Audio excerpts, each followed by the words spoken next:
Joining us now is Avi Hyman. He's an official with an official Israeli government spokesperson. Avi, we appreciate your time this morning.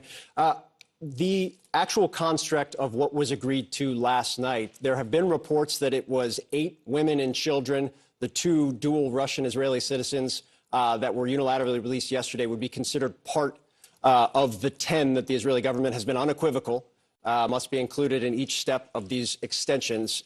Can you confirm that? Good morning, Phil. Thank you so much for having me on. I can tell you that there's a lot of different things being reported currently, but as an Israeli government spokesman, I will wait until those people are on Israeli ground before I can confirm anything. We've seen for multiple days now Hamas playing psychological games with the people of Israel, with the families of the hostages, releasing children without their parents, parents without their children, changing lists at the last minute. So we will wait to see them uphold that agreement. And if that agreement isn't upheld, we will move to the next stage. One of the concerns about the initial phases of the agreement, now that there's an extension, has been Red Cross visitation of the hostages was a provision of the original agreement that had not come to fruition. Did anything about last night's extension start to lock that into place? Not to my knowledge. We know that from the beginning, Hamas has rejected any notion of visitation rights from the Red Cross or any sort of humanitarian aid. We're hearing the horror stories of the hostages coming out, children being made to watch those horrific videos and told at gunpoint if they cry or if they make any noise, they'll be shot.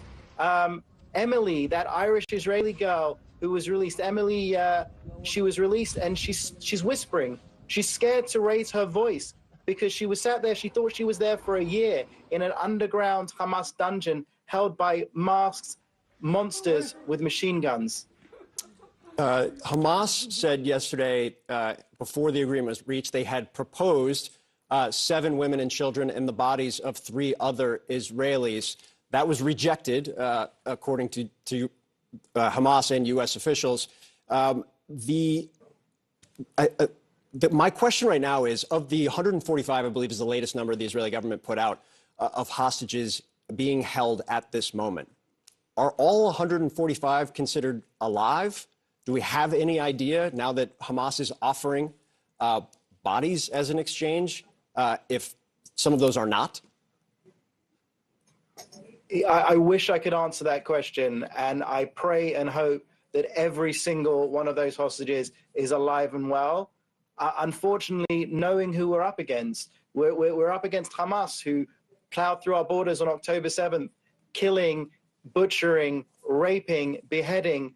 That's who we're up against. So we hope for the best for all of the hostages, but we can't confirm that. What we can say is that we have demanded from Hamas from the beginning to release the hostages unconditionally. We have said from the beginning that this war has 2 missions. One is not on top of the other. The first mission is to dismantle Hamas, to destroy Hamas, to ensure that never again will an atrocity, the worst atrocity on Jewish people since the Holocaust, be able to be perpetrated again. And secondly, is to release every one of those 240 hostages. We cannot leave one behind. One of the complicating factors that U.S. officials have spoken to me about is you're dealing, or through intermediaries, dealing with Hamas specifically here. There's a belief that other groups, Palestinian Islamic Jihad, others potentially as well, are also holding hostages. Are there any communications through intermediaries with those other entities? From our perspective, Hamas governs Gaza. Hamas has made it very clear that Hamas governs Gaza.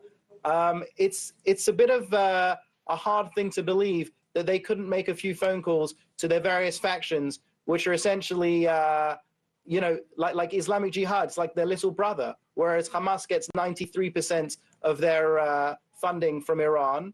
Islamic Jihad gets 100% of their funding from Iran. These people work together. They perpetrated the October 7th massacre together. And we call upon them to stop playing games, to release our hostages. This is a crime against humanity. And it's time that they be back home with their families or the family members that are still alive. Because we know that, for example, that American girl, Abigail, is free. Right. But her mother and father were killed. She is now an orphan. Just quickly, because we're almost out of time, what do you believe the prospects are for securing another extension at the end of the current period? Well, our cards have been the same. Our cards are on the table. If they release 10 live Israeli hostages, then we will continue for a day, and we will take it day by day. Avi Hyman, Israeli government spokesman, we appreciate your time. Thank you. Thank you.